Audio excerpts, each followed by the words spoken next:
नाशिक जळगावमध्ये बंडखोरी शमवण्यात महायुतीला अपयश, 10 ठिकाणी मात्र महायुतीने बंडखोरी शमवली. बंडखोरांवर कारवाईचा इशारा. विधान परिषदेच्या 17 पैकी 6 जागा बिनविरोध. पुण्यासह ठाणे, रायगड, यवतमाळ आणि चंद्रपूर, अहिल्यानगरची जागा बिनविरोध. महाविकास आघाडीवर नामुष्की, 8 उमेदवारांची माघार. उमेदवारी मागे घेण्यासाठी 150 कोटींचा घोडेबाजार. निवडणुका बिनविरोध करण्यासाठी सत्ताधारी पक्षाचा अट्टाहास. संजय राऊतांचा हल्लाबोल.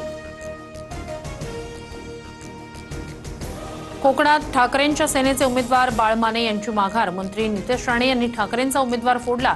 बाळमानेंच्या माघारीनंतर अनिकेत तटकरे बिनविरोध. छत्रपती संभाजीनगरमध्ये सत्तारांचे पुत्र समीर सत्तार यांची निवडणुकीतून माघार. भाजपच्या सुहास शिरसाट यांची लढत आता ठाकरेंचे उमेदवार गणेश लोखंडेंसोबत. अहिल्यानगरमध्ये अपक्ष उमेदवार दत्तात्रय पानसरे यांच्या माघारीवरून वाद. भाजप उमेदवार प्राजक्त तनपुरे यांनी पानसरेंची भेट घेतली. तनपुरेंसोबतच्या चर्चेनंतरही अर्ज कायम ठेवण्याची पानसरेंची मागणी.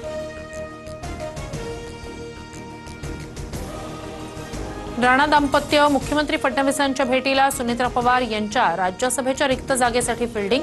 राज्यसभेची जागा भाजपच्या वाट्याला जाण्याची शक्यता, सूत्रांची माहिती. 8 तारखेच्या बैठकीआधीच इंडिया आघाडीत फूट पडण्याची शक्यता. बैठकीला न जाण्याची डीएमकेची भूमिका.